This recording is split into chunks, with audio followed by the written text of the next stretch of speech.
Hi, this is Maury Moreland Morrison, here to tell you Geico has more than just great savings. Much more. Yes, while Geico could help you rack up more moolah faster than you can say metamorphosis, they've also been the fastest growing auto insurer for more than 10 years. That's more like it. Furthermore, Geico has fast and friendly claim service. That might seem like an oxymoron, but it's not. All the more reason to say no other auto insurer has more than Geico. Geico. Expect great savings and a whole lot more. We are the New York Knicks. I'm back in the New York groove. Well, it's the Knicks. New York. We are the New York Knicks. New York girl. For this new season we're about to enter, the Knicks is taking no shorts, just like winter. New York, New York.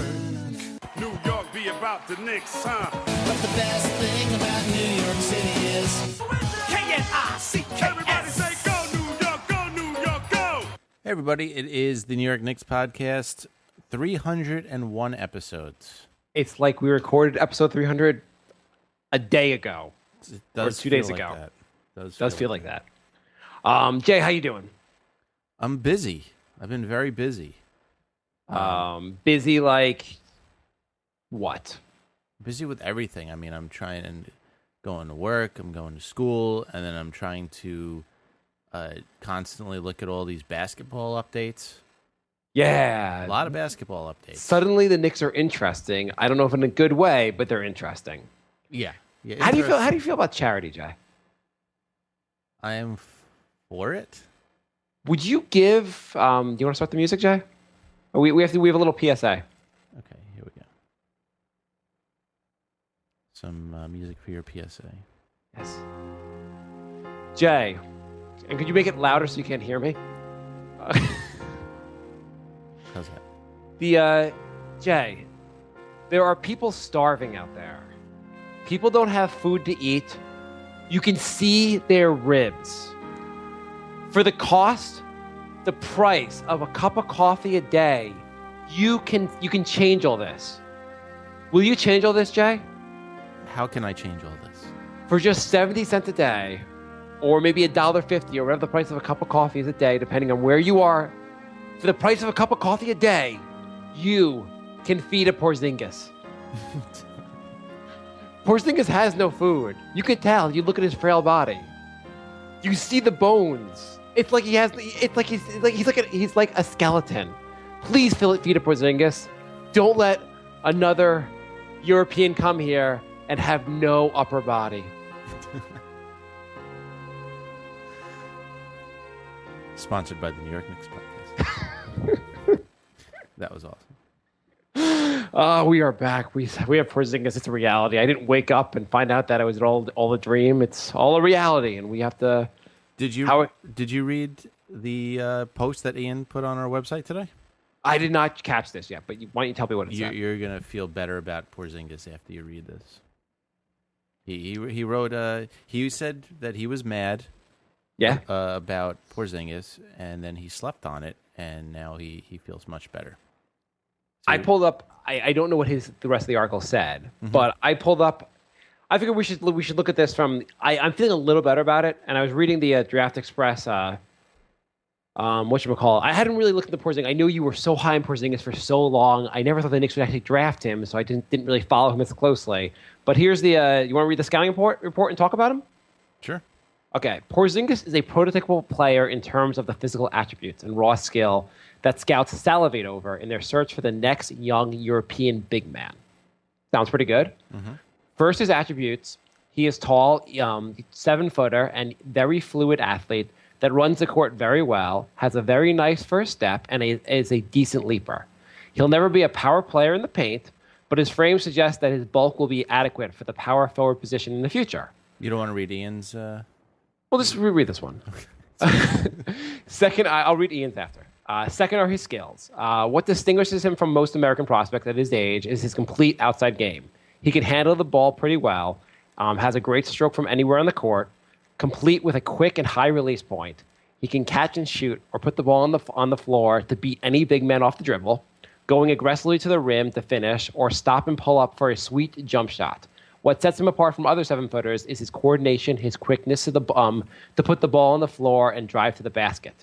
He's going to be a matchup nightmare in his prime once he gets stronger, probably being the player most resembling a young Dirk Nowitzki that you've seen in a while.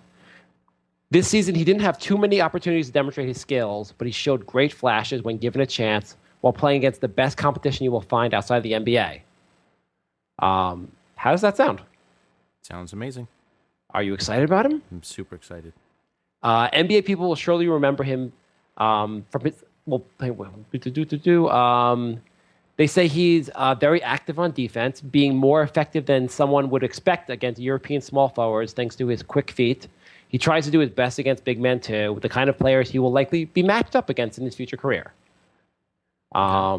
His main asset is also his biggest problem. While his versatility makes him a potentially very unique prospect in a positive way in the long run, it's also difficult to immediately project him at one specific position in the NBA.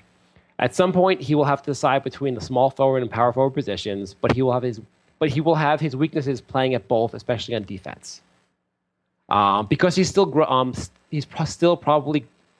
probably still not done growing, rumored to have grown as much as 2 inches over the last year. His body still isn't mature at this point, and he's right now lacking in bulk. Are you worried about that? Nope. That means in the NBA, he will most likely play at small forward on offense, but he'll probably have the trouble finishing at the rim after beating his man off the dribble because of his lack of strength and only average use of the offhand. He has no post game at this point and lacks the lower body strength to play near the basket. What do you think? I think that's fine. On defense, there's no way he can guard NBA small forwards, but he'll have to. Well, basically, how does the strength sound? Does it sound like a good player you want on this team? Absolutely. Okay, you could have him. That's Andreas Bargnani's profile. Oh, you got me. That is Bargs. It sounds exactly like what we're going to read for Porzingis. I know they're different people. I know every European guy sounds like this. Come on, that sounds exactly what they're saying about Porzingis. You hoodwinked me. Did you have any idea I was doing that? No, I had no idea you were doing that. I was reading this thing. I'm like, this is exactly what it sounds like. Everyone thinks it's this European star out there, and he's gonna be good because he's from Europe, and everything from Europe is better. He can shoot the three. He's lanky, but he'll get bigger, and he's versatile, and blah blah. I'm kind of worried this is gonna get a gigantic bust. I'm not worried about his size. If you remember, Well, he's tall. Yeah, Garnett and Durant were pretty skinny. I think it worked out okay. yeah. They weren't from Europe. Just because they're from Europe, it's going to be a bust? Yeah, exactly. All right. Things from Europe are soft. But doesn't it? I mean, I feel like there's this mysteriousness about it. They're like, oh, he's from over there. We don't know enough. And I feel like people want to project like the best qualities without looking fairly on the guy. He did. Like Bargs is an adequate player at best. I don't know if this guy's going to be any better than Bargs. I don't see why he's going to project better to be as good as Dirk. He did play in the best league in Europe. So did Bargs. That's exactly what they said about Bargs. Yeah, but it's like... Bargs showed flashes of brilliance. But you're excited about guys who played college ball against people who will never even come close to the NBA. I don't know. In college, these guys are 19 and they're dominating college. They're like star players in college. And these guys in Europe at 19 are barely playing in Europe. It's not like Porzingis had a great year coming on, and not like Bargs had a great year before he came here. Wouldn't you feel a little better if the guy like played well in Europe, or wouldn't you feel better if like the best players in Europe came here and did well? Because most of the best players in Europe still come here and they do like okay. Who that guy in Chicago, Mirotic, who's one of the best players in Europe? Right. He played well. He's not exactly an all-star. Not yet. It's been one goddamn year. Get on that all-star stuff. Patience, dude. I'm just a little nervous. I've heard two things that I think are sound insane. I've heard the people say, well, he's number 4 pick in the draft. He's got to start. That's stupid. He starts if he's ready to start, and if he's not, he doesn't. That's just nonsense. It seems insane to throw him in the starting lineup and like mess up his development. The second thing was he's so raw, he's barely going to play next year. I don't care. How is he barely going to play? Have you seen? We don't have a roster. If he was on San Antonio, I could see how he wouldn't play. You know what my biggest fear is? What? That he potentially is not a bust, but the Knicks just destroy him. Yeah, that's going to happen. I mean, That's does probably gonna this guy have a prayer that the Knicks don't just ruin him? I guarantee training camp starts and people are already going to be like, why is he not an all-star? Right. He hasn't even played a professional game. Why is he not an all-star? Media, kill him. Kill him, media. Eat his guts. Yeah, that too. I'm hoping like all his constant criticism doesn't get to him. Well, I mean, the idea, people are also saying like it doesn't matter if he's great in 3 or 5 years. We have to win now. Why? Because Melo wants to? If he ends up being great 5 years from now or 3 years from now, we'll all be very excited. If he turns into an all-star at any point and still is wearing a Knicks uniform, this works out. This is great. Right. I'm so sick of all that we got to win now. Why do we have to win now? Well, we're not going to win now. Yeah, no matter who we draft, if we got Towns, we weren't going to win now. Well, that's my biggest complaint about all this. Everyone's like, "Oh, we shouldn't have drafted Porzingis," and it's like, who could we have drafted that you would have said, "Oh, cool, now we're going to win the championship"? We got Moutier, point guard who can't shoot. We won the championship. You know, if we had drafted LeBron, we would have won now. LeBron had re-entered the draft. Right. I'm using that clause in my Cleveland contract to opt out and enter the draft at the number 4 pick. I mean, seriously, like if we drafted Moutier, are we going to win the championship? No. We'd be better. There's a better. Well, I don't know. I have some doubts about Moutier, but let's say we had drafted Winslow or even Moutier. There's a chance we'd be better next season than we're going to be because they probably have a better contribution initially. But in the long run, if Porzingis works out to be, if he's really a project that will develop, it works out for us better that way. Right. My point is, if we're not going to win the championship with him, and we'd only be slightly better with somebody else, but this guy has potential to be way better, what's the point of being marginally better this year? Well, I just don't think he's going to be way better. But if he ends up being an all-star, then it doesn't matter. It doesn't matter. Whenever he ends up being an all-star, this draft worked out. Mm-hmm. But the whole... Yeah, no matter, you're right. No matter who we drafted, it's not going to really matter. We're not going to be that great next year. There was nobody on the board where that would have put us over the top. So yeah, there wasn't a game-changing player, but you have some very good players. So, do you want to cut the? You did an interview with Joey Nicknuts, right? I did. We just have to mention one other thing. We didn't even talk about how Phil ended up getting us a second rounder.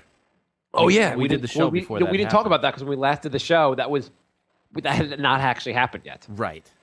So you're probably real happy about this. Yeah, I know because he's European. I don't like. I love the stash pick. I do love the idea that he got some guy in Europe who's going to play there for another year or two, and then we bring him. As long as we can bring him over here, I'm happy. He was also Porzingis' teammate. I'm fine. We used the number 35 pick on him, not the number 4 pick on this guy. Right. That I don't mind. If we had drafted Porzingis in 35, I'd be very happy. It's amazing how he fell so far to us. Yeah, no, I can't believe he got like that. I can't believe Philly gave up the 35th pick in the draft for 2 second-rounders. You know, both New York teams gave 2 second-round picks to get 1 second-round pick. It is kind of funny because it's like, win now, we're trying to and then you draft a guy you're not going to get here for another couple of years. I don't think the Knicks are in win now mode. I think Phil they're realized clearly not in win now mode. They drafted 2 guys they're not going to be that aren't going to be performing for a couple of years. I think Phil realized that we have to do the long game, and then he's like, "Oh yeah, we also have Melo, so this is kind of awkward now." Well, here's the fair thing about Porzingis. I know he didn't play that much in Europe, but if he can shoot the 3, he can shoot. If he can shoot the 3 in Europe, he can shoot the 3 here. It can't be that different. Mm-hmm. Which means he could probably be at least Steve Novak, and which Steve Novak could contribute on the team. If he can come off the bench for 15 minutes and shoot some threes and make some threes, he contributes. It's not like a bad guy to have in your team. It's just not as ideal as you'd like, or not as good as you'd like right away. Right. I don't understand how Porzingis can't contribute. I just don't understand. He's going to do something for the team this year. He's going to play at least 15 minutes a game, and hopefully knock down some shots. Yeah, absolutely. I don't know. People are really overreacting on this one. Do you want to cut to Stephen A first? Do you want to do Stephen A or Joey Nicknuts? We got a lot of interviews today. We got a lot of interviews. Okay, Joey Nicknuts, actually. So you said Well, let's cut this to Joey Nick Nuts. All right. Back for the third time on the show is Hey, Joey Jay, I'm so excited to be here. Joey Nick The Nuts. Knicks. I am so excited. We had the draft. We're going to be so good. I am excited. I think Winslow's going to be awesome. Yeah, that's good, but Winslow is not on the team. Stop it. He Don't you try to pull a fast one on me, Jay. We got Justice Winslow. He's going to start at the 3. Mel's going to be at the 4. We are going to be awesome next year. Phil's going to sign guys in the free agency. In Phil, I trust. Joey, Go Knicks. Joey. Winslow got drafted 10th. The Knicks picked 4th. Well, we drafted 4th, so how could he have been drafted 10th? I don't know what you're talking about, Jay. Winslow, yeah. Yeah, no Winslow. Did I? Moutier, go Moutier, go! I have friends from the Congo. I love the Congo. He played. I love China or Japan or wherever he played. Yeah, go Knicks. No Moutier.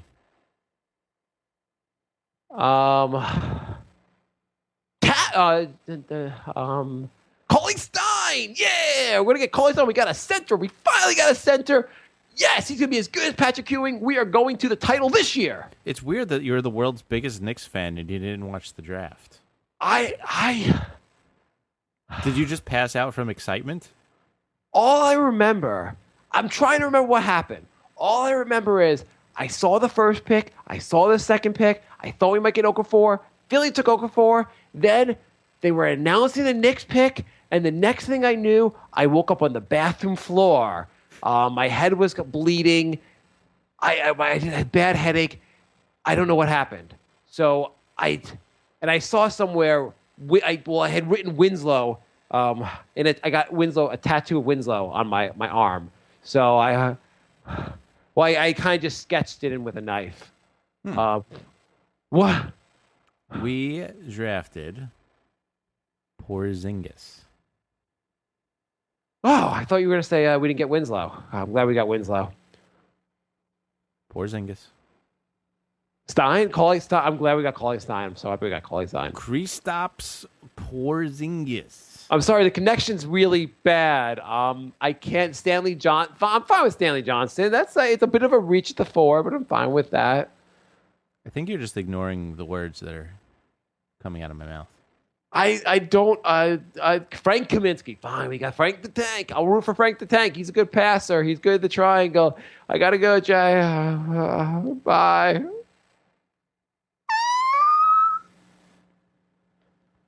How'd the interview go, Jay? I think Joey Nick Nuts killed himself. I don't know if he's going to be back on the show. Hi. This pick did. I am very, very excited about their draft pick, though. The one at 19. Yeah. Horace Grant's nephew, Harvey Grant's son. Yeah, I'm very excited. The guy's supposed to be pretty good. I remember watching Notre Dame. They look pretty good. Like, their offense looked really good, and the dude that was running the offense, I didn't watch. I didn't pay attention as much to him, but I don't know. I remember watching Notre Dame, and they look pretty damn good. You know, so far I'm pretty excited about Phil.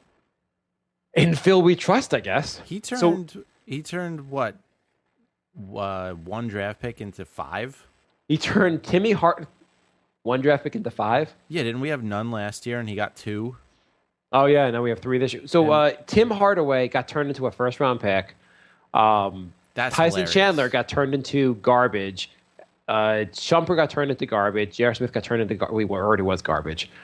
We got nothing for those guys, but Tim Hardaway was worth a round pick. The NBA is really weird. I don't get how Hardaway's worth the first round and none of those other guys were.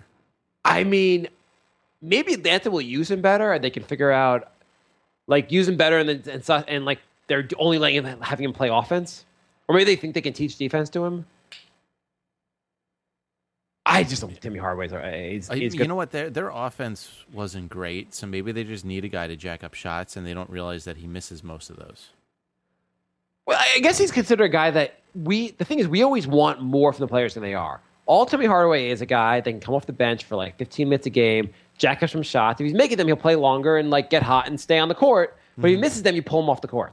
But he's a guy that can like just be hot or not. But we're like, oh, Timmy Hardaway, you're not. You're kind of a borderline NBA player that gets hot sometimes. Can you do everything for us and be a starter? Yeah, we do that a lot. We're like, Shumpert, you're pretty good on defense, kind of limited on offense. Can you be the next great NBA player? We just ask too much from guys. Yeah. Steve Novak, you have one talent. Can you guard NBA centers also? Yeah. I don't. Yeah, that is the problem. We've been doing that since McDice.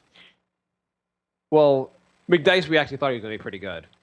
I was shocked how I was like they got McDice. I was like, how amazing is that? I didn't think You weren't. You didn't think it was a good. Maybe I didn't. Maybe I didn't understand basketball as much, but I thought it was a great move at the time. I mean, obviously, it was not a great move. Who did we trade for him?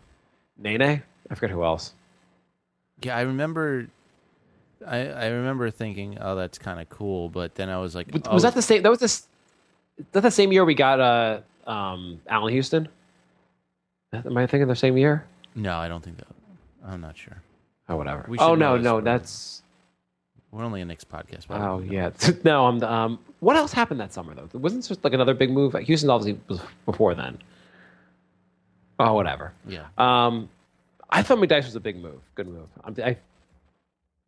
I mean, obviously, it was not a good move. Here's This the is move, what actually. happens when we tell new stats guy he's going to be on the show this week and then forget. Did you even tell me we were recording tonight instead of tomorrow night? No, I didn't realize. I totally sorry. New stats guy next week. Sorry, tonight was much better for me than tomorrow night because tomorrow is my son's 4th birthday. Yes, happy birthday to your son. We did a last minute change, and yeah.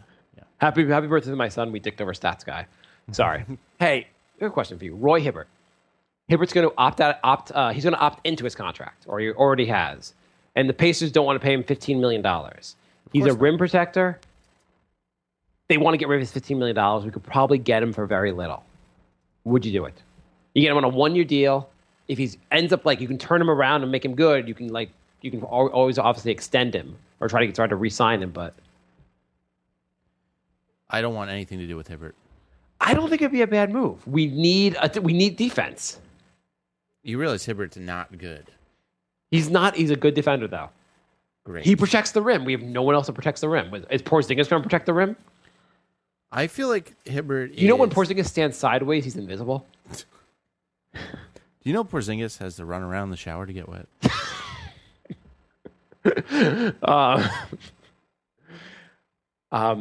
You don't think Hibbert would be not a bad guy to have on the team? I mean, obviously you'd be overpaying him, but he's off the cap the following year.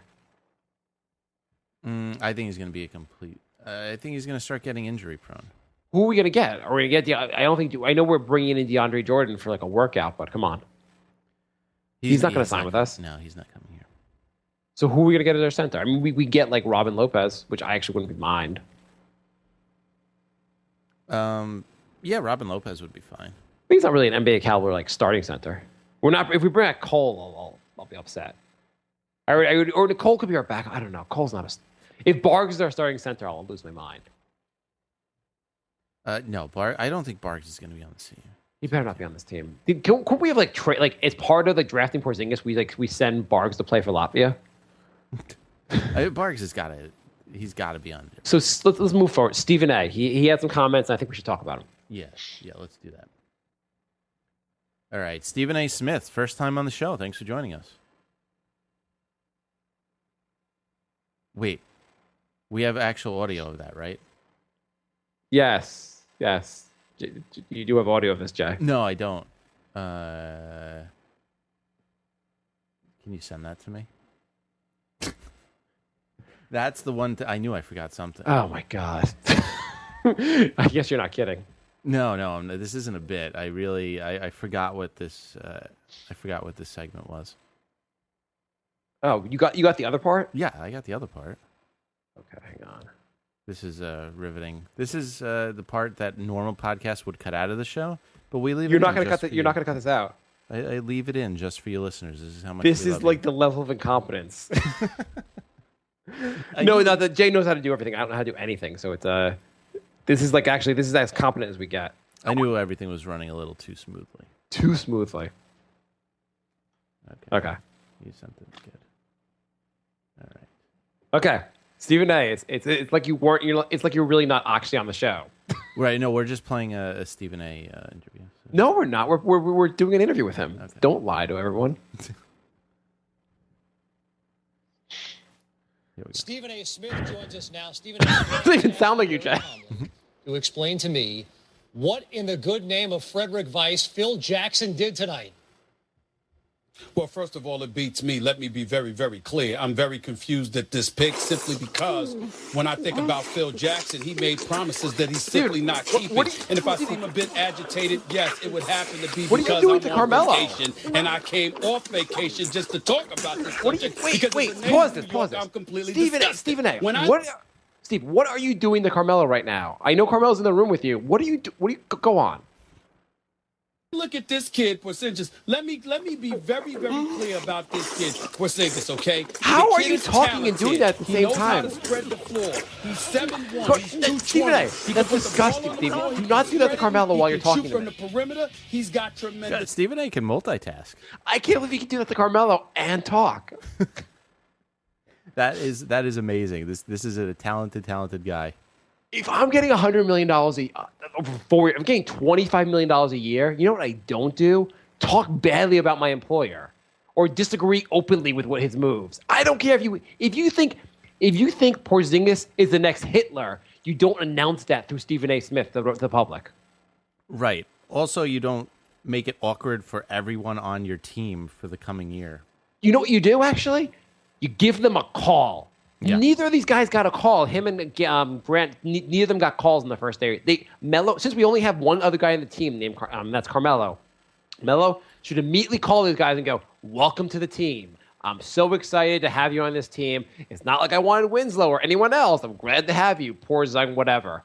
At least make it sound semi not sarcastic." Yeah, seriously. How do you? He's getting $25 million a year, and he can't pretend to You could break things. You could just get as angry as you want in private, but in public, and not even in public. Don't do the most Weasley thing possible and go, "Stephen A, I don't want you to tell anyone about this, but I think Porzingis is an asshole." I'm so done with Melo. This is a guy who, instead of signing as a free agent, demanded a trade, gutting the team, and then took a max contract, and now he's bitching that the Knicks aren't in a better win-now position. Yeah. Really?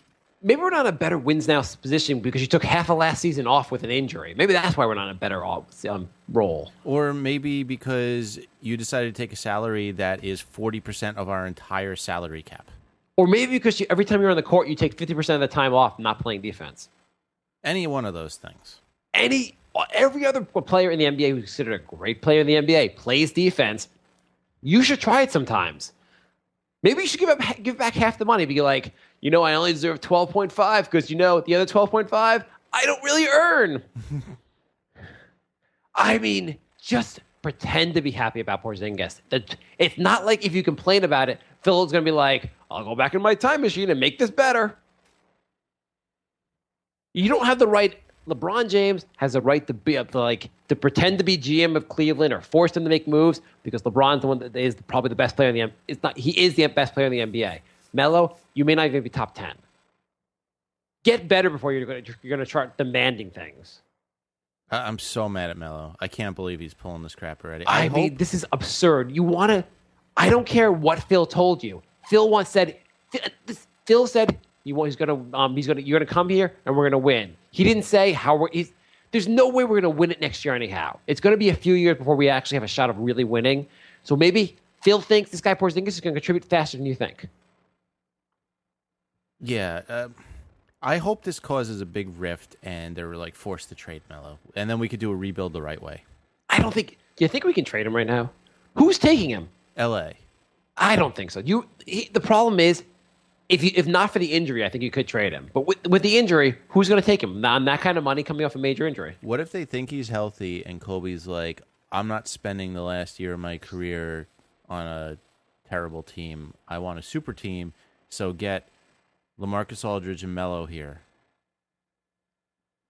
Yeah. What if they say, "Hey, Kobe, you're angry. What's new?"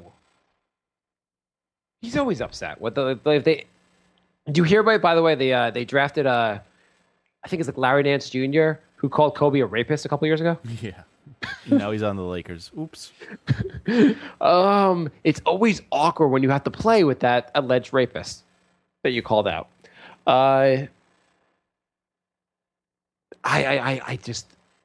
Is this part of your brand, Carmelo? This is your brand? Asshole by Mello. Bad teammate by Mello. Whiny little bitch. Mellow. I put the I in me in team. Okay, So I also the Stephen A thing. He's like complaining. He told like they're supposed to be win now.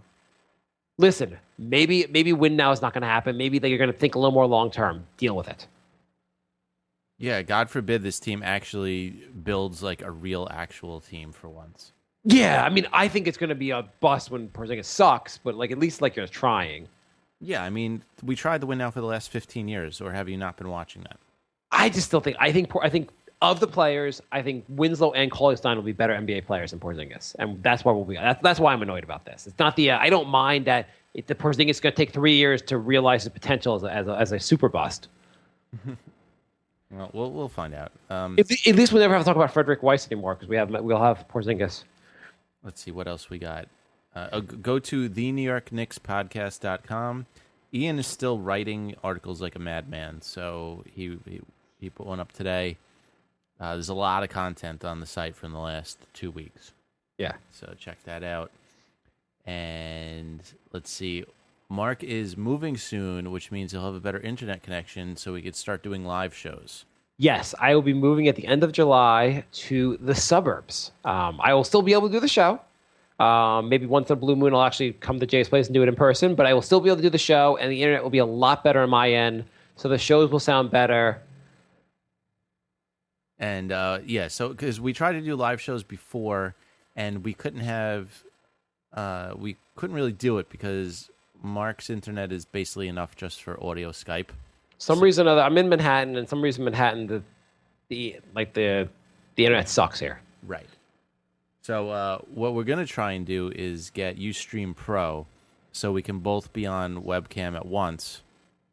You need the Pro version to have 2 cams from 2 separate places. The problem it's $279. Why don't you do a Kickstarter, Jay? If you were thinking about buying a Knicks podcast shirt, now would be a good time. Because we need $280 to get Ustream Pro. No way. There's no way people are going to give us $280 to get this, Jay. Well, there's a donate button, and there's a 2 large boxes of shirts in my room. So there you go. If you're thinking about contributing $1, just try to round up 279 more contributions like your own, and it'll work out. We have way more than 279 listeners. So hang on, if you contribute. How much? I actually was thinking about we should make a movie and raise the money through making this movie. So spend a couple million on a movie? It's the unauthorized sequel to The Sixth Sense. Instead of seeing dead people, Jay will see European busts drafted by the Knicks ahead of time. I see it. He could shoot the 3 and he will make all Knicks fans angry. I can see his name is Porzingis. Did you see the guy from the second round also ahead of time? No, I definitely didn't see that one coming. Oh, maybe he'll be good then. But yeah, so if you want us to do live, what are we gonna be doing? What are we doing? No, what is the so we get this and what can we do? $280 and we can do what? Oh, well, we can do a live show where we have 2 video cameras in one screen, so you can see you from your apartment and me from my apartment. I think people will give us $280 so they don't have to look at us.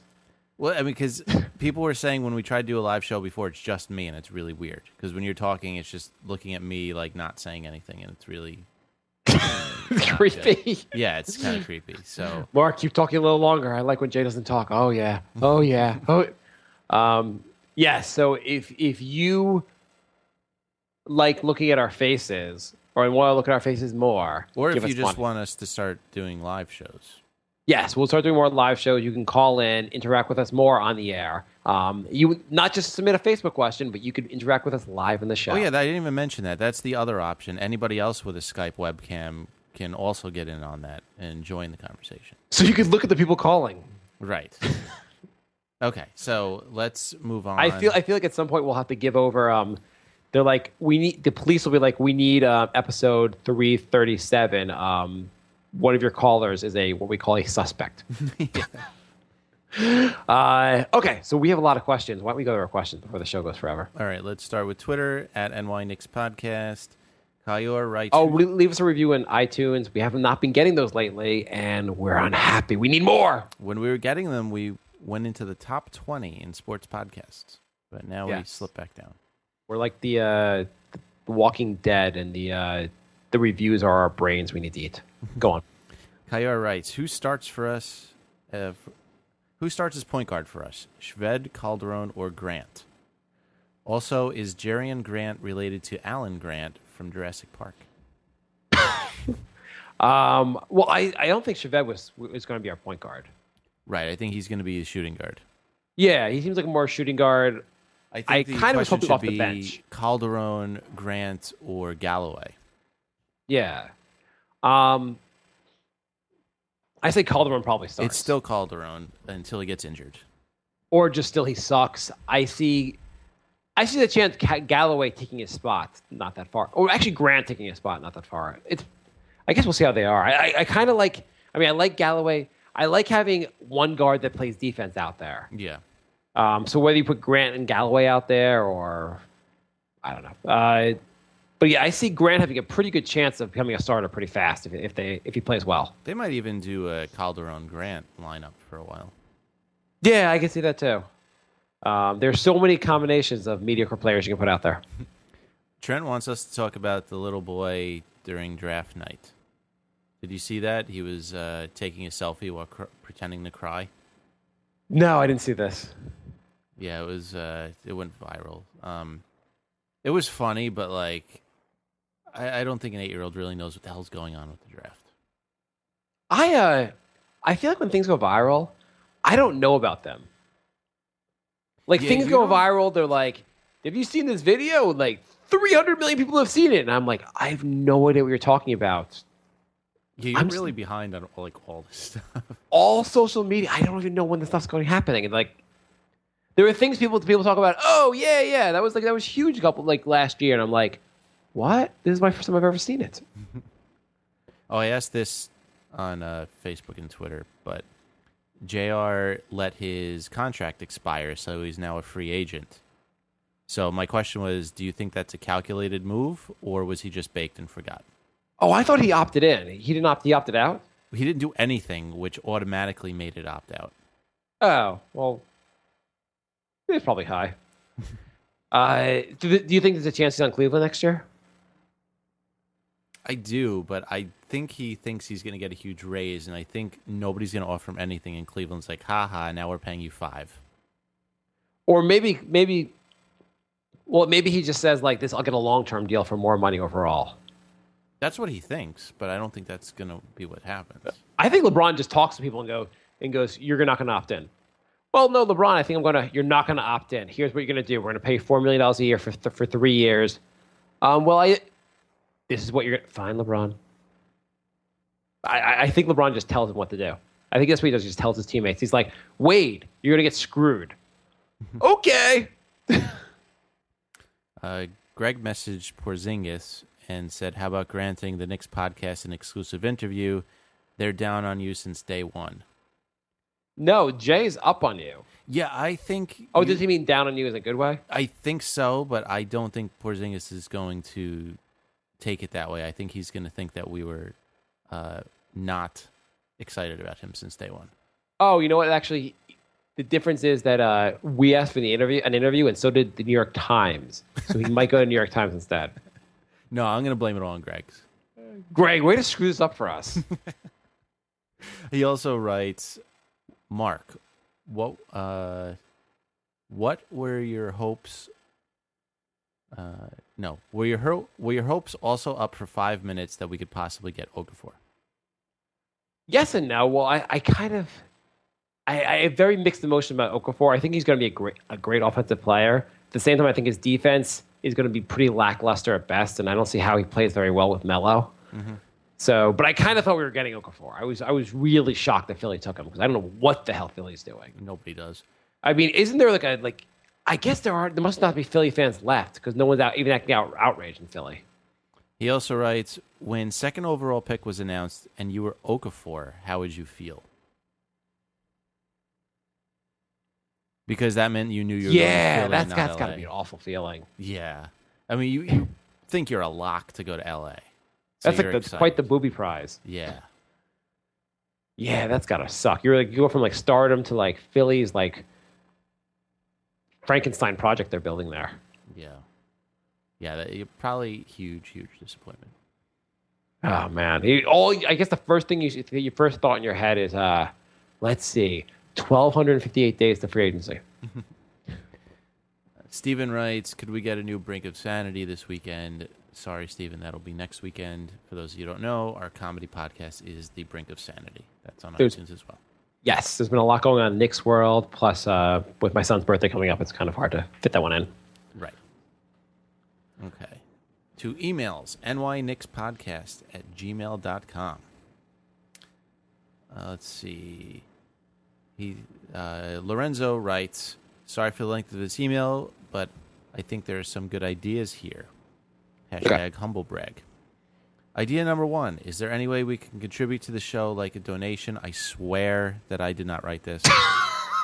I think the Bill Burr podcast does something like this. I can't afford a t-shirt at the moment, but I can throw $5 or $10 your way. There is a donate link on the front page of the NewYorkKnicksPodcast.com. It's a PayPal link, so basically it would be like buying a shirt. Same process. You just only put in $5 instead of $18. So if everyone contributes $1, we need 280 donations. But if everyone contributes $2, we only need 140 donations. Right. It keeps working out well the higher the numbers go. Exactly. Let's see. Idea number 2. To demonstrate how unlucky the Knicks are, I thought you could do a mock draft lottery at the start of each show to see how many drafts it would take before we get the number 1 pick. Just get a hold of 14 ping pong balls from your props department. You guys do have a props department, right? Yeah. Number them 1 to 14, and then draw out 4 balls recording the number of each. You would need to get a hold of the 1001 combinations online somewhere and match the number sequence up to see who won that pick. It really wouldn't take that long. We'll start that next show. Yeah, next episode. But then I thought, why not combine the 2 above ideas into the New York Knicks Podcast Super T-Shirt Draft Giveaway. So this is gather 14 listeners willing to participate to represent each of the 14 lottery teams from this year's draft. Each listener needs to pledge an amount of $5 or over, and the highest overall pledge gets the equivalent of the worst record in the league with the most chances to win. And then, let's see. Conduct the draft, same as the actual draft. Draw 4 balls, 1 by 1, out of the container until you have a 4-number combination. Match that number with the list, and the combination, and the lucky winner gets a T-shirt. I think that's a pretty fun idea. Yeah, if you want to do it. I can handle that if 14 people want to email nyknickspodcast@gmail.com and say they want to be part of that lottery, then we could do that. Okay. If we get 14 emails saying people want to be part of this, then let's do it. That does sound like a fun idea, though. Okay, so the next email is from John. He writes, let me vent a little. A couple of years ago, nobody understood the triangle offense, and Phil Jackson was a genius for winning 11 NBA titles with it. Now every media member is a triangle expert, and Phil Jackson all of a sudden doesn't know basketball. All of a sudden, the triangle offense doesn't work and is outdated. When Boston won in 2006, it was defense-first teams that win championships. When Miami won, it was super teams. That was the new formula. While everyone was trying to build a super team, the Spurs spanked the Heat with passing and fundamentals, and that was the formula. Now with Golden State, small ball and three-point shooting. Listen, it's players, coaching, executives, and luck. I'm tired of the media telling me who works in the triangle and who doesn't. Oh, you need a three-point guard for the triangle? I saw Ron Harper win 4 chips at point guard in the triangle. Oh, you need a big man for the triangle? I saw the Bulls win 6 chips with a mediocre big man. Truth is, there's no set formula or roster for the triangle because it's so versatile. You just need good players. Lastly, I'm tired of hearing how it doesn't work. Phil ran the triangle when Jordan retired. It got the Bulls to the conference semis. No championship that year because no Jordan, not because of the triangle. It works in every generation because at the end of the day, it's basketball. You need good players to win. Let Phil do his job. He says, woo, I feel better now. Okay, get us good players and it'll work out. I tend to agree. I mean, No, everything he said made perfect sense. yeah. Bruno just wrote, no. That must have been right after the draft. Kazim writes, so with the fourth, we picked Bargs 2.0. Seriously, with Mudia on board and Winslow and Stein and a shitload of other people, Bargs 2.0.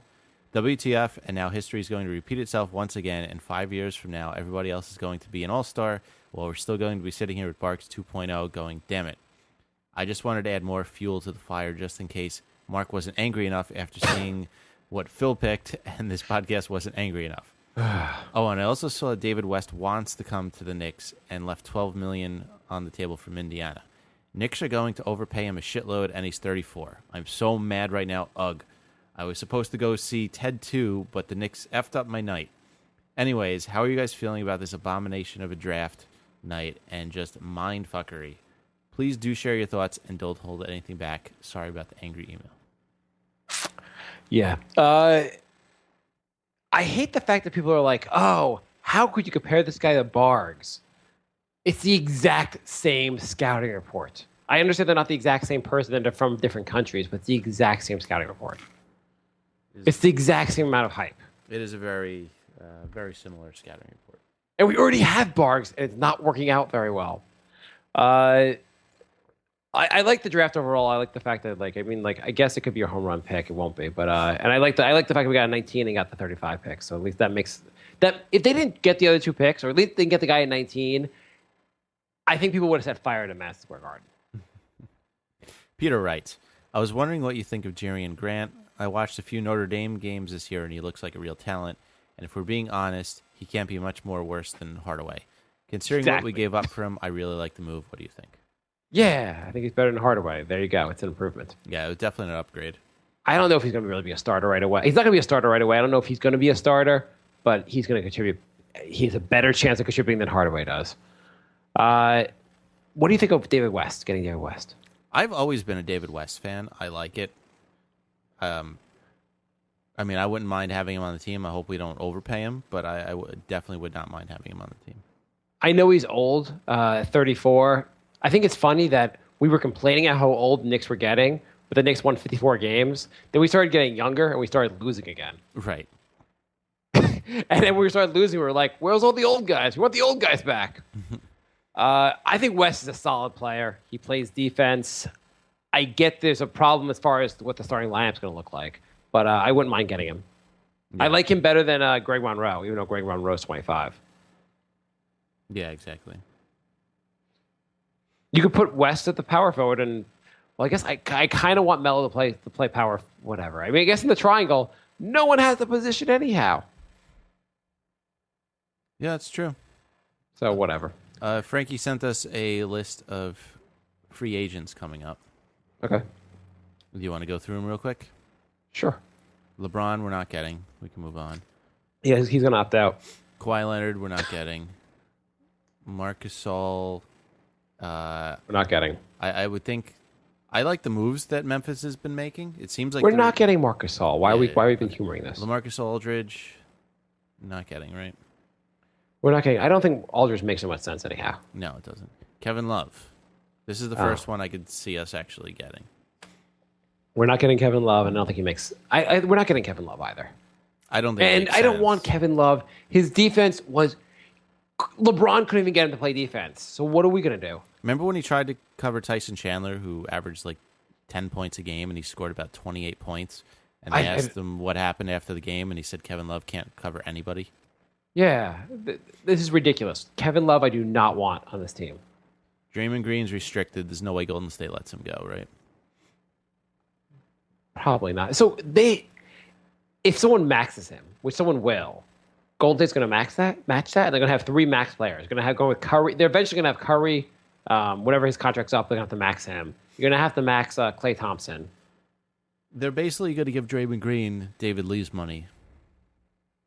Yeah, I guess that makes sense. But how do you do it this year? Can they max him this year? I think they're frantically trying to dump Lee.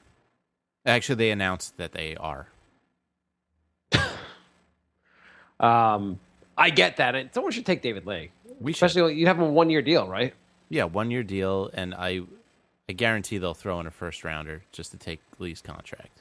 Yeah, that's probably true. We should do that because we don't have a first rounder next year. So someone should max Draymond Green just to screw with Golden State's salary cap. Because you know they're going to try to bring him back and they're going to match whatever it is. You might as well just max him and make it harder for Golden State to compete. Yeah, same with Jimmy Butler. Yeah, so I would max both those guys.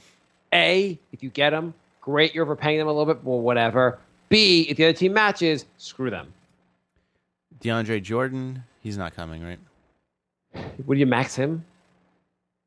No, Everyone has to get a max contract these days. I wouldn't max him. Somebody's going to. I don't think he's worth maxing. But he's not going to... He has to be crazy. He has to be crazy to leave the Clippers, and the Clippers have to be crazy to let him go. Brooke Lopez. Oh, my God, no. If he's unrestricted, but he's a player option for 16.7. If he turns I think he's already turned it down. Really? Yeah, or they announced he's turning it down. He's opting out. He's yeah. a madman.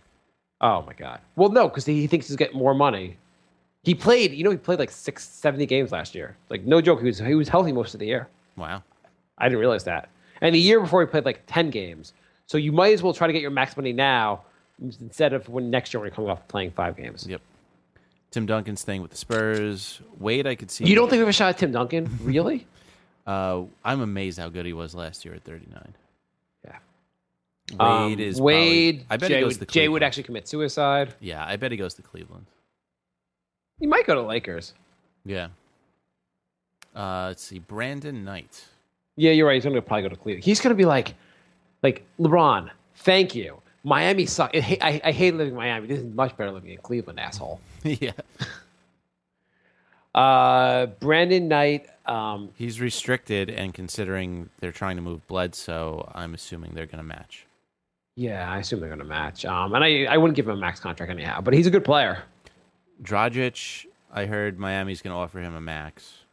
Everyone's getting a max. You're getting a max. I'm getting a max. Everyone's getting a max. Danny Green. I would like to get him. Yeah, I don't see the Spurs giving him up. Well, they might have to if they're going to get Aldridge. Yeah, that's true. Yeah, I'd give him money. Yeah, let's go for Danny Green. Who else? Hibbert. I said that he's max. He's signed. You can get him on a 1-year deal, basically. He has a player option for 15, so if he's opting in. He's opting in. He said he's taking the money. Okay. And basically, Pacers said opt out, and Hibbert said, "Hey, bitches, you're gonna have to pay me. Figure it out. We don't want you here. It's too fucking bad." Yeah, he's already 28. I don't know. I wouldn't mind him. I feel like I don't know. We need a rim protector. I don't see us getting anyone better than him. Greg Monroe. No. Tristan Thompson. So people are saying he might get a max contract. That would be hilarious. That seems insane. Yeah. He hasn't done that much. I mean, he looks like a pretty talented player, but come on. That would be hilarious. Mozgov, there's a team option for 5. There's no way they don't take. Oh yeah. There's no way. Paul Millsap. That would be someone I'd really like. Yes, although he is 30, but I would still take him. I would take him in a heartbeat. Chris Middleton.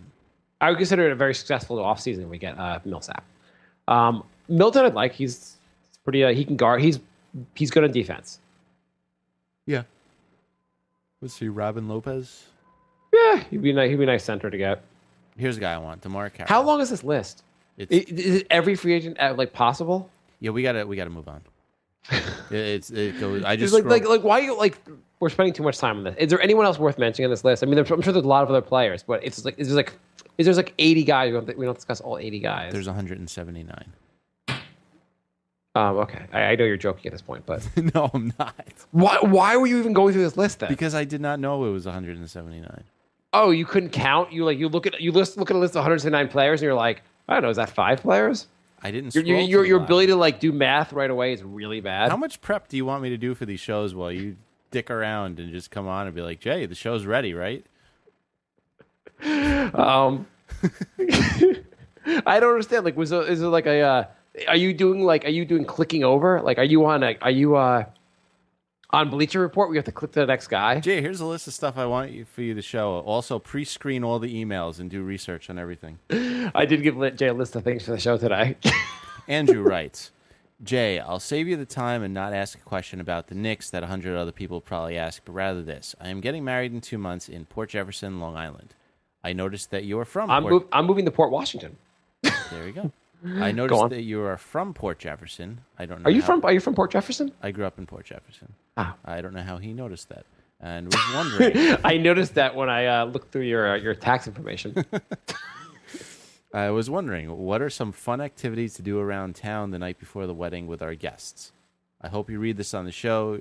She gets annoyed when I listen to your podcast and talk about the Knicks all day instead of talking to her. If you read this, she will think I am the best future husband in the world. Was I not supposed to read that last part? Fun things to do in Port Jeff. How long a train ride is Port Jefferson?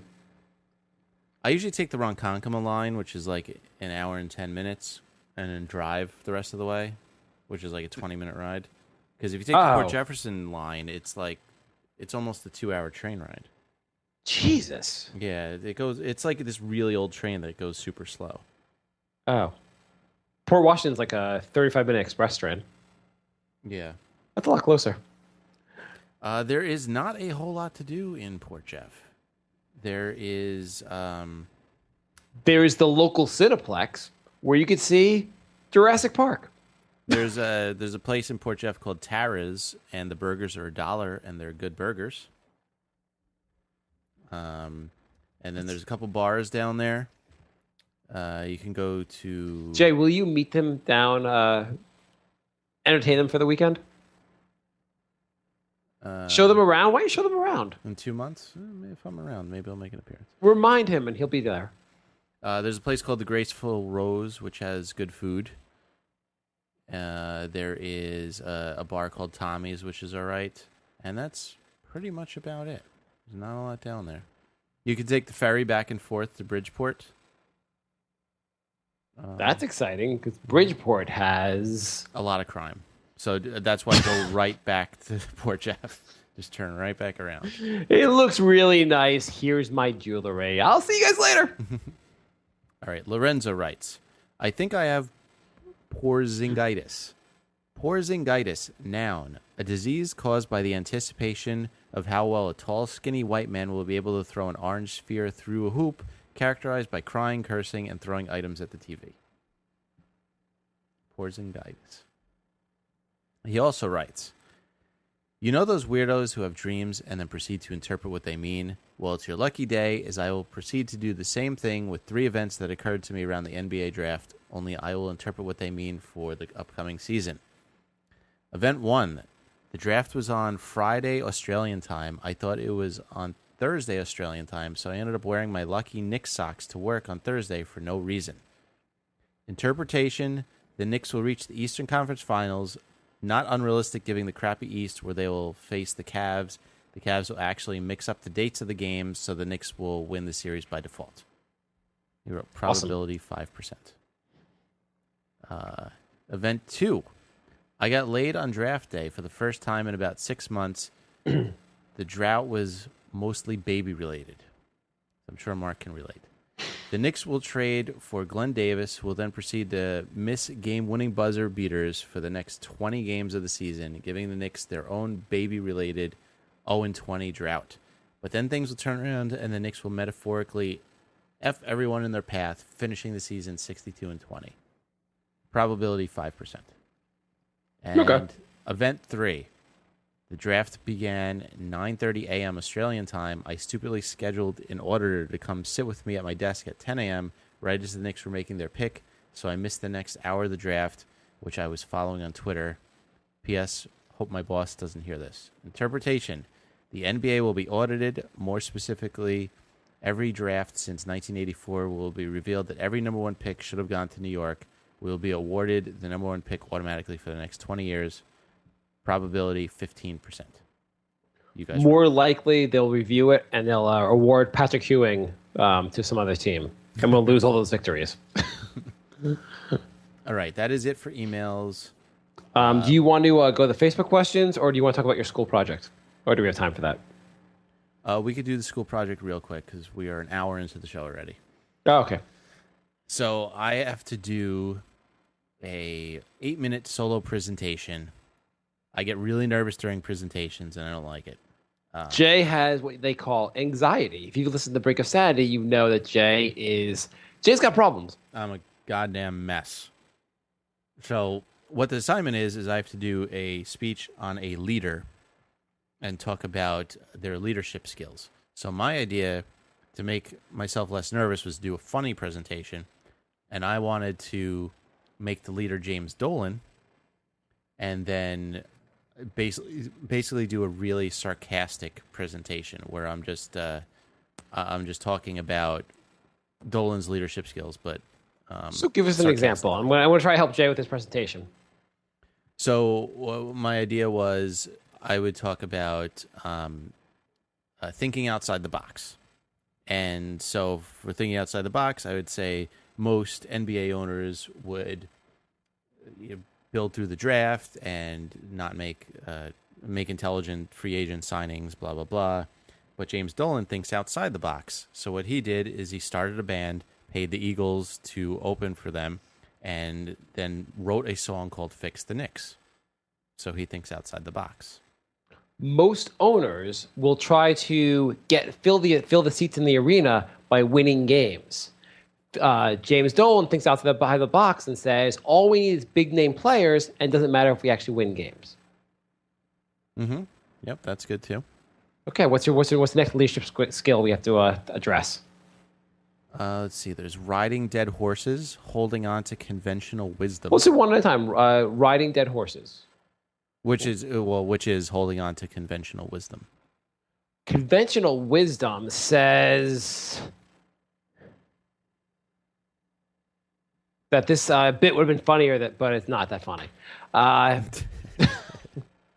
Funny. Let's say he, despite the fact that it's obvious to everyone who's ever watched basketball that Melo should play at the 4, James Dolan says, let's leave him at the 3 and see what happens. Because Melo said it's easier for him. Yes. Or despite the fact that people say you need to build through the draft, that's conventional wisdom. What is it? Wait, we have to say what James Dolan does that's not conventional, or that he sticks to conventional. He beats a dead horse. He rides dead horses. Yeah. That's basically okay. Yeah. So he basically allowed Amari to play on his contract. Right. Wasn't that a dead horse? Yeah.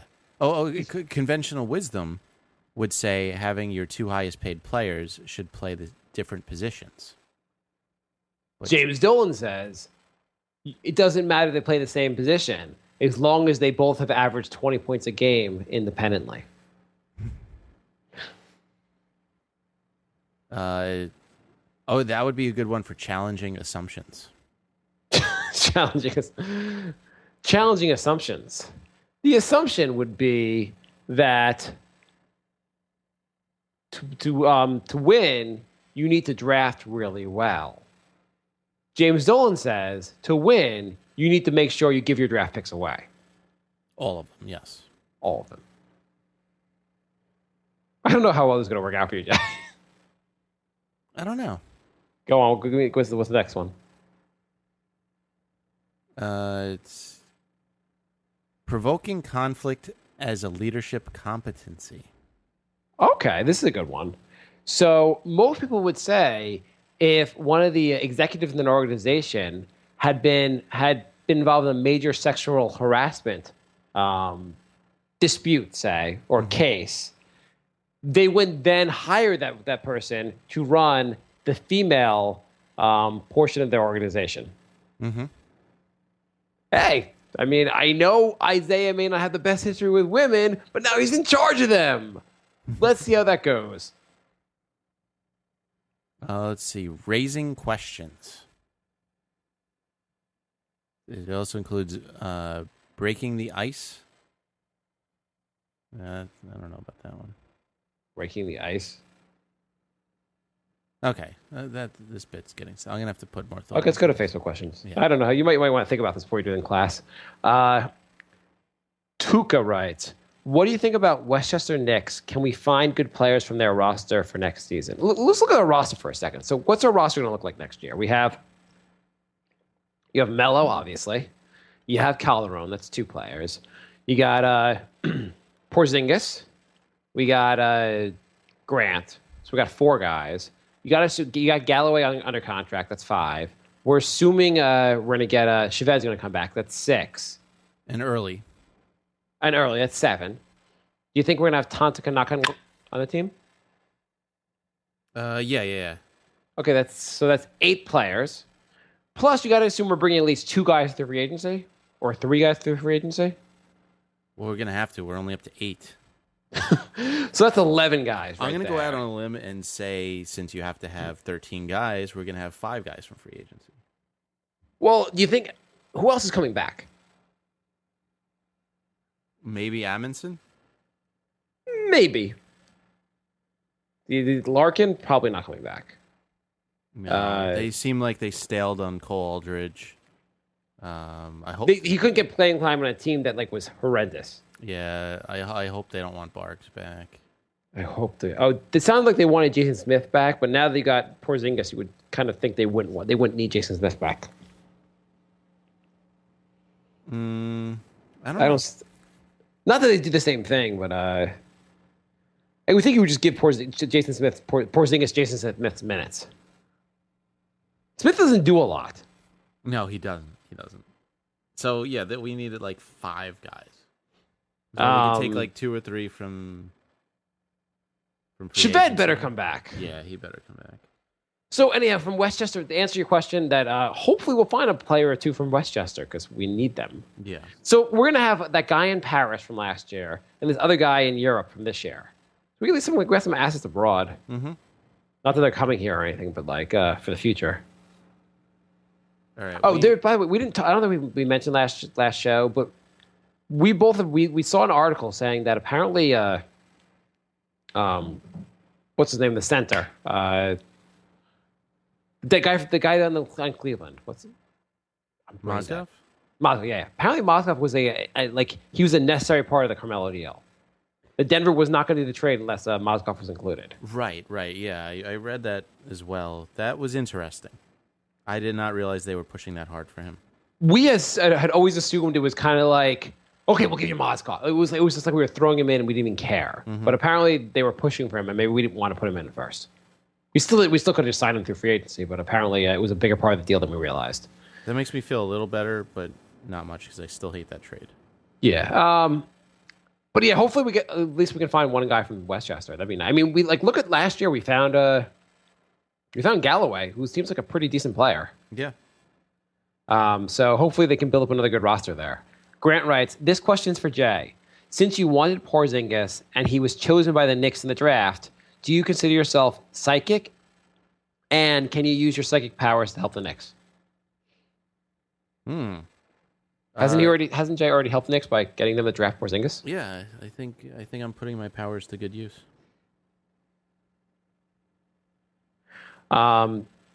Greg posts George Karl's all-snake team. And it has DeMarcus Cousins, J.R. Smith, Ty Lawson, Iguodala, and Carmelo. You know what that's in reference to, right? No, what is that in reference to? A bunch of those players have referenced snakes in regards to George Karl over the years. Why? I mean, I guess they don't think very highly of him. Right, like George Karl will either sour on a player or try and get that player traded. I think Iguodala said something like, "When the grass is mowed, the snakes will show," or something like that. And I forgot. Or no, Melo said that one. And Iguodala said, "When the grass." Oh, they both said the same thing. Basically. Right. And then Cousins just tweeted pictures of grass and snakes. And Ty Lawson said, "Too many snakes." Is there a chance he's going to keep his job, Carl? A very small chance. The only I think if they can't find a monster deal to trade Cousins, they have to fire Carl. You can't draft a. I just think it sounds like it'd be a bad idea. It just don't trade him.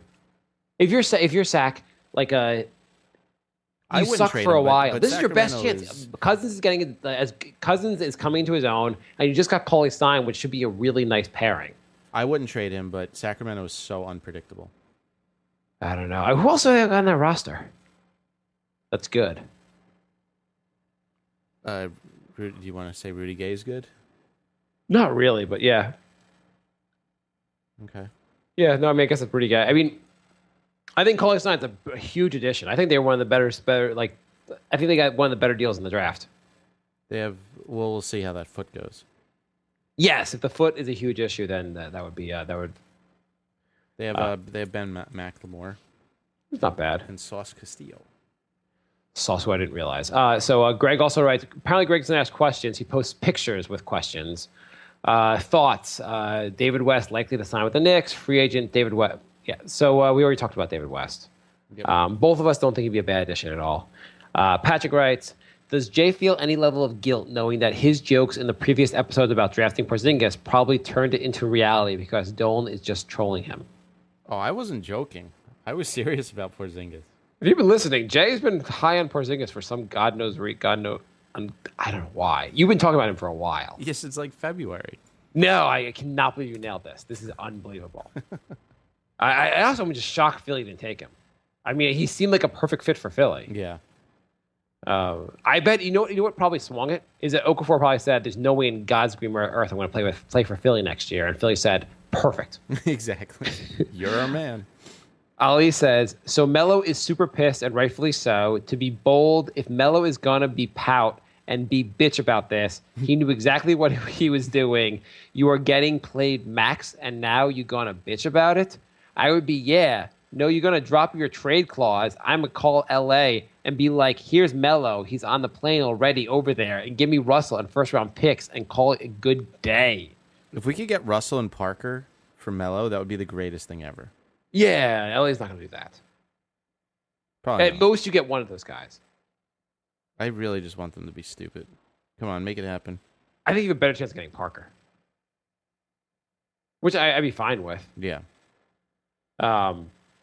I feel like they're not going to trade Russell, but anyway, I'd be happy to trade Melo if we can get something good for him. Greg also sends a picture of Stephen A. Smith, who, contrary to all this noise, Melo has not asked to be traded, and no one has said he asked to be traded. Stephen A. Smith. Stephen A. Smith likes to start stuff and then make like he's doing damage control from the stuff he started. I just said, I talked to Melo, and Melo said this is the worst thing that's ever happened to him, and he doesn't want to ever play for the Knicks. But listen, he did not ask to be traded. I don't know where all this stuff's going on about. Greg writes, if Philly didn't pick Okafor, do you think Phil would have drafted him? Yeah. Mm-hmm. It sounded like all indication they were going to take him. Greg writes, what if he's willing, DeAndre Jordan, if he's willing to come here? Yeah. I mean, what kind of deal would you give DeAndre Jordan? $15 million. What's max money? Max It money is depends what, how long 18? you've been in the league. But yeah, I'd give him $15 million. I would like Jordan here. I think he'd be a pretty solid guy to get. But I don't on think the other hand, I wouldn't pay him 20 because he's a guy who can kill you with free throws. Serious question. Second overall pick was announced, and you were Okafor. How would you feel? Let's see if you can hear this, Jay. What is this? What is he playing here?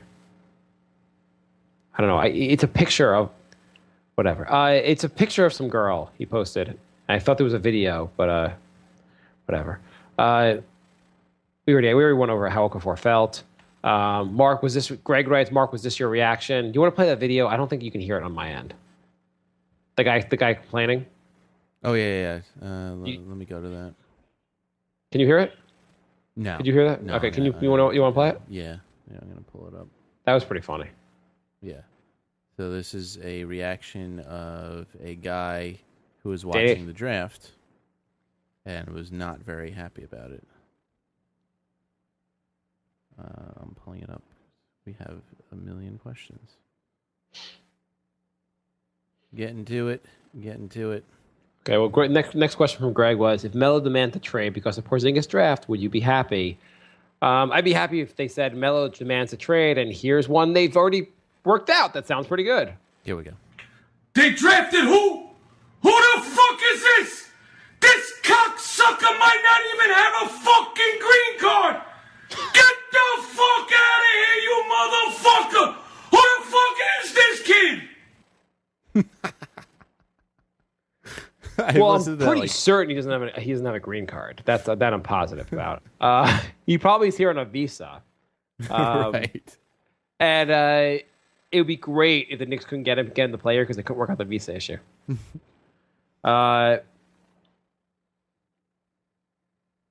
That's hilarious. I love that. That's really funny. I just love how outraged he is. I mean, the thing is, though, if you hadn't brought up Porzingis, I mean, I guess we would have heard about him because we're following him. But like, if you hadn't heard of his name, like, it still was like, what the fuck are the Knicks doing? I don't know what everyone's talking about. I've been saying this for months. It's not as. I didn't follow the draft. Like, I wasn't. Do you remember being super angry about Frederick Weiss? No, I don't think I followed as much back then. I didn't follow as closely to be as angry. What year was that? That was a long time ago. That was what year is Frederick Weiss? Stat guy. Where the hell are you, Stat guy? It's like we did the show without your stat guy. Completely screwed you over. Frederick Weiss was drafted in taking too long. Wikipedia. He was drafted in '99. Oh, he was only the 15th pick. For some reason, I thought he was a higher pick. Yeah, the way Knicks fans make this out, I thought it was like a number 3 pick or something. Yeah, I mean, like this is Porzingis is going to be such a greater bust than this guy. It's not even going to be really close. Everyone was annoyed because they missed like Ron Artest by 1 pick, and everyone wanted Ron Artest. Yeah, it was. I think that was one of those things where it was kind of obvious that Ron Artest was a good pick. Yeah, it's like Justice Winslow. He's like a two-way player, and he's really good on defense. And we're going to pass him up, and we're going to be really pissed we didn't have Justice Winslow. You're going to eat your words. I would love to eat my words. Greg also writes, because this is just us and Greg podcast today. We'll just change the name of the show to Gregcast. The whole, gee, I hope Kobe can keep his hands to himself in Denver this time. #rapist by Larry Nance Jr., who's now on the late. Do you think Kobe really makes a big deal about this? No. I really think this is like more the media. I don't think he's. I think all Kobe cares about is, can you help us win? Yep. Greg also writes, it appears that Jay has a point. Dirk, when he was drafted, was very thin also. Yes. Every European when they were drafted was very thin. Dirk worked out. And Dirk took a while to work out, obviously. But not obviously, but he was a bit of a project and obviously worked out. Greg also writes, Carmelo's displeasure with the draft. Who gives a crap? I mean, Jay, I don't know how much you make a year, but if someone comes, if they hire someone else you're not too fond of, do you announce to your boss that you hate this hire? Only if I'm an obnoxious, egotistical asshole. Now, I think you probably make less than $25 million a year. Now, if you made $25 million, would you suddenly become an egotistical asshole? Would you, Maybe. If I thought I was God, then yeah, maybe. Oh, you know, I don't. This is not even for the show, but I kind of want to share this anyway. I was coming home today, and some guy was just like chewing out the. I have a building with a doorman, and some guy was chewing out the doorman. First of all, I don't know why you would be mean to this person. It's not like this person has the greatest job. I mean, that's a fine job, but to be mean to the guy, like it was. The guy. I was walking by, the guy goes, "You're calling me stupid. I earn $175,000 a year, and I'm stupid, and I'm stupid." Oh God, I hate people like that. Oh my God, this is. I had to like stop and like I kind of wanted to like listen to the rest of the conversation because this guy was thinking, like, my dad. Do you know who my dad is? My dad knows so and so who knows the buildings. I was like, oh my God, you are seriously the world's biggest asshole I've ever. There was a great Mr. Show skit about how your greatness is defined by how much money you have, and it was talking about how Einstein died broke, and he's like, "Yeah, I don't want to be as dumb as Einstein," and it was, I don't know, it was a really funny skit. I just couldn't believe the guy said, I'm like, wait, did he really just say this in real life? Yep, there are people like that. Yeah, that's just like one of those like cliche moments out of a movie that you're like, that's too stupid. No one's that big of an asshole in real life. Nils writes, let's start moving faster. Yes, okay, we're almost done. By almost done, not even close. Nils says, since the Knicks addressed needs in the draft, what free agents should the Knicks sign? You mean the Knicks addressed no needs in the draft? Well, the point guard thing. We've already talked about free agents. We've already kind of started talking about that. George writes a post about Melo not liking Porzingis. George writes, there was an article about Doug West saying that he will probably sign with the Knicks. And the reason why he didn't sign with with Indiana is because, I think he means David West, obviously. Yeah. Why he didn't sign with Indiana is because he always knew he was going. Is this an indication that there are deals going on and Phil is keeping tight-lipped? Also, what do you guys think about that if we were to add him? Talk about it. Evan writes, would you be okay with stinking... Based on that, you're not allowed to talk to players until, I think, July 1st. So, a lot of teams are pulling like, hey, Melo, why don't you ask David West if he wants to come to the Knicks for $10 million a year? There's a lot of that going on because you're not allowed to directly talk to a team.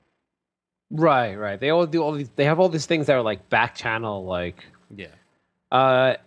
Evan writes, would you be okay with stinking for a year or two more if Porzingis ends up being a best player from the draft? This is really Derek Fisher's fault for allowing Hardaway to screw us. Absolutely. Well, yeah, of course. If we get the best player in the draft, that's. Of course, they'll be like, I can't believe Porzingis is the best player in the draft of the worst draft of all time. It'll be some kind of thing where we get screwed by the devil. It's like literally the top 10 were all busts, and Porzingis was the only good one. Yeah, like the basketball gods are like, Porzingis is the best player in the draft. Of course, Porzingis will average no more than 3 points a game in this draft. Everyone else will die. Gillum writes, Euro power. I hope so. We're going all Europe. The team that has probably the most European players is San Antonio, and they seem to win a lot. Mm-hmm. Grant writes, is Phil drafting Horace Grant's nephew dodgy in the same way as Dolan signing Chris Smith? No. I mean, Grant answered it perfectly. Jerry Grant actually knows how to play basketball. Yeah, there you go. I mean, Grant, it seems like a pretty good prospect, and his team made a pretty decent run in the tournament. Also, Horace and Harvey Grant aren't currently on the team. Also, I'd rather take from the Grant family than the Smith family. That too. Harry writes, so Tyson Chandler and Smith and Shumpert were all traded for nothing, and Tim for an effing 19 pick. Phil Jackson, we got shaking my head. Phil, what could we have got with those assets?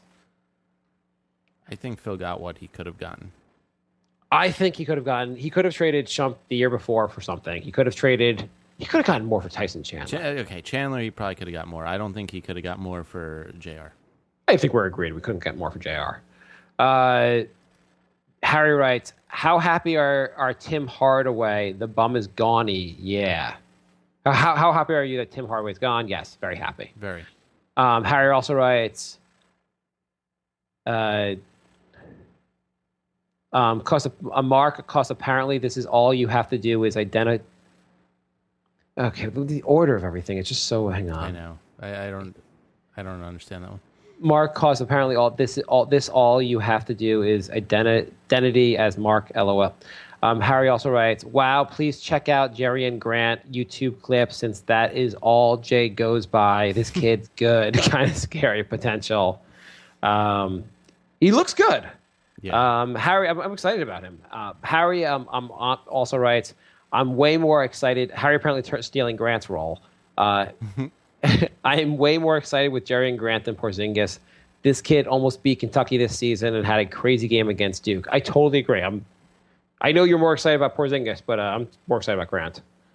Harry also writes, Willie Cauley-Stein, I'm so mad about Porzingis. This is a project and a 3 to 5 year guy when we passed up NBA ready guys now. WTF, to get another 7-footer, Jason Smith, Cole Aldridge, and Bargs ain't effing enough. And this kid is not even a damn starter in Spain. Not even an effing starter. WTF, why play the Clapton? That's like her her tag phrase, play the Clapton. Yeah, I just think forget the 3 to 5 year thing, and I understand the idea that it would be nicer to have a guy contribute right now. It's more I just think those other guys are going to be better NBA players. Ali writes, also, David West wants to come to us. I would be extremely hesitant. I understand he's a Warrior, but he left $12 million on the table in Indiana. The only reason he's going to come here is because of the cash, and we're going to overpay heavily for the 34-year-old, like we always have. People should be happy until we find out how much his contract is here. Yeah, I think we all agree that we don't want to give him like a max deal, and we want to get him on a reasonable deal. Would you pay him $12 million? No. How much would you pay him? 8. I'd pay him 10. There you go. Okay. If we pay him 12, it's not the end of the world. Yeah. The contract also, we get a lot more money in the draft when the salary cap goes up next year. So let's see who else we get. I don't know. Phil thinks he knows what he's doing. William writes, if a trade falls in the forest, it is because Jay knocked it down. Okay. William writes, picked Porzingis. Mark, are you leaving to the suburbs because Jay licked Porzingis? William writes, Mark, so you hate Jay for making Phil draft Porzingis? Yes, I hate you, Jay. William also writes, why does Jay make this draft choice based on YouTube clips? I watched multiple clips. I'm sorry. Is anyone making their pick based on having gone scout these guys in person? I went to Spain to watch the Euro League. Jay went to Croatia to find out the guy was from Latvia and playing in Spain. This is why I can't afford $279 for Ustream, because I spent all my money traveling abroad to scout Porzingis. We all watched some videos of these guys, and if you watch them in college, whatever. We're not getting private workouts.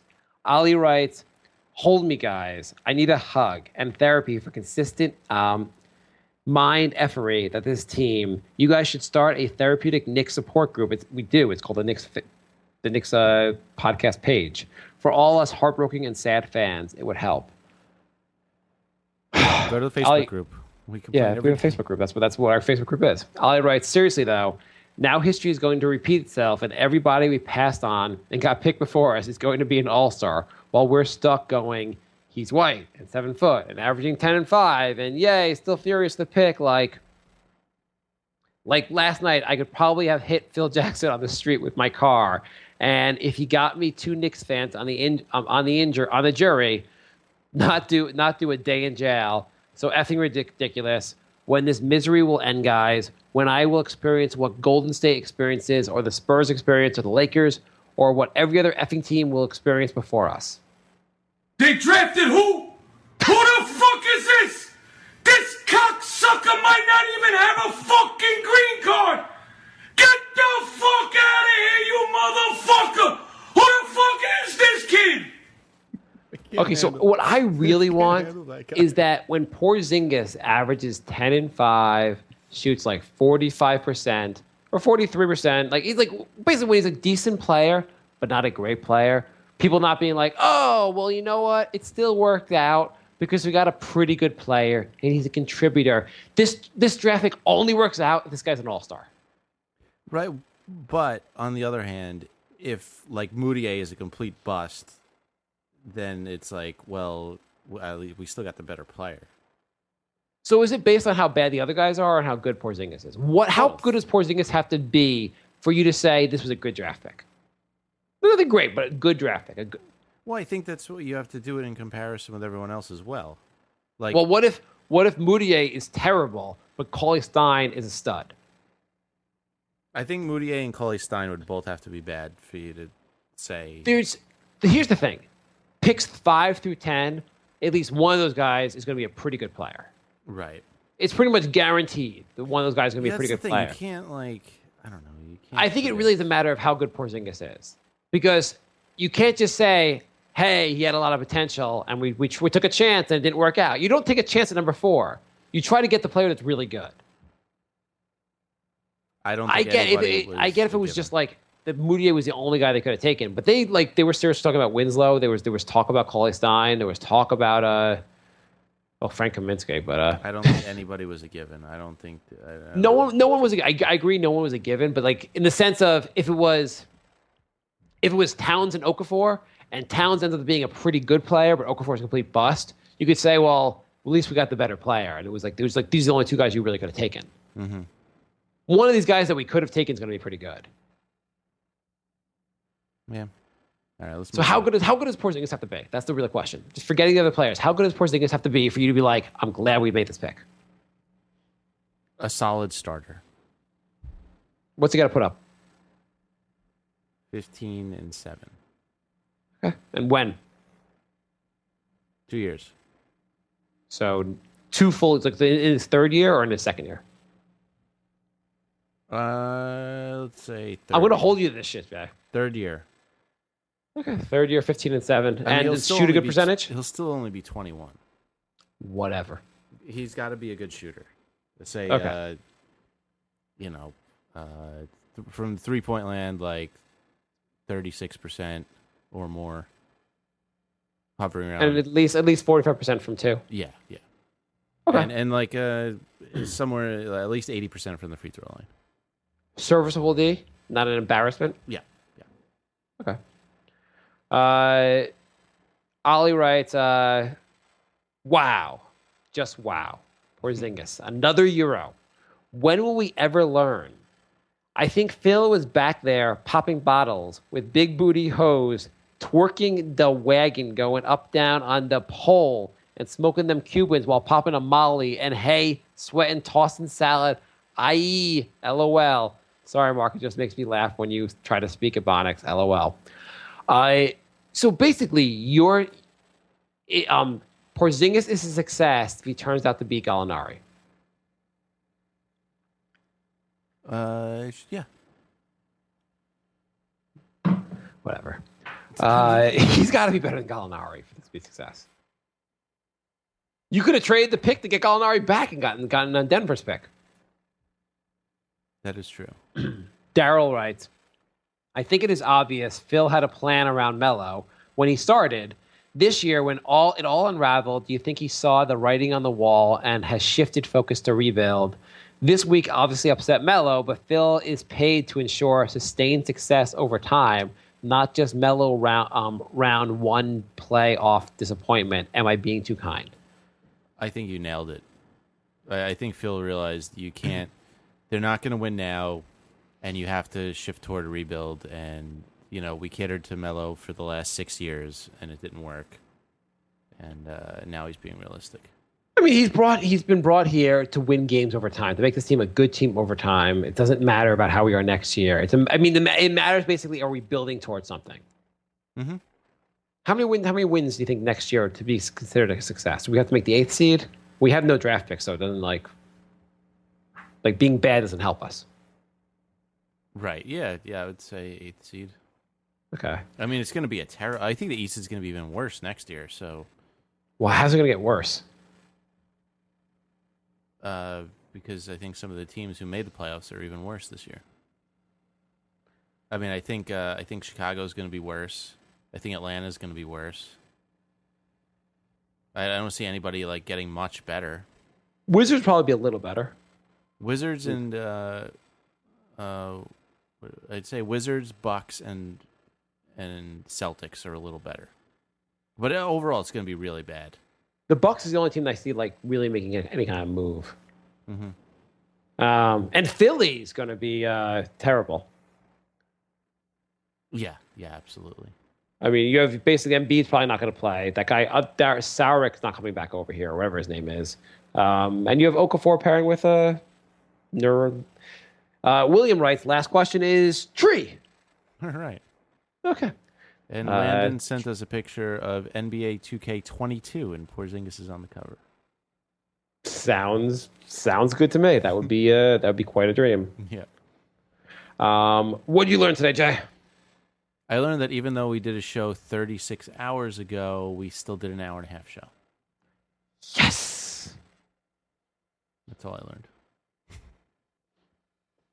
learned. Do you think Porzingis has been alive for more? What's numbers higher? How many years Porzingis has been alive for, or how much he weighs? I think it's close. I can't believe you're so down on this.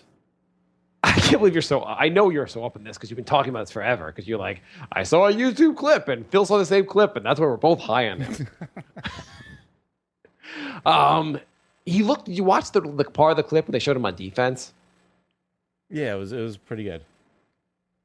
Oh, apparently you didn't watch the rest of the clip. Lots of block shots. He was getting shoved around like no other. That's fine. Out of position, there was... The guy grew 2 inches last year. He's getting used to his new body. You're right. I'm excited for how good Bargs is when he enters the NBA. All right, before we go, I got to hear it one more time. They drafted who? Who the fuck is this? This cocksucker might not even have a fucking green card. Get the fuck out of here, you motherfucker. Who the fuck is this kid? You should have opened the show with that. That's where we screwed up. I can't handle that guy. That's awesome. Oh, that God. is the greatest thing. I hope this guy... I can't... When does Summer League start? I know the Vegas League is the end of July. I don't know when that Summer League is. Oh, I mean, I'm excited for Summer League at least. I think that's in Gotta August. see how this guy is. I think Summer League's in August. You better look good in Summer League. Competition's not that strong there. All right, we'll be back next week. Thanks for listening, everybody. Bye,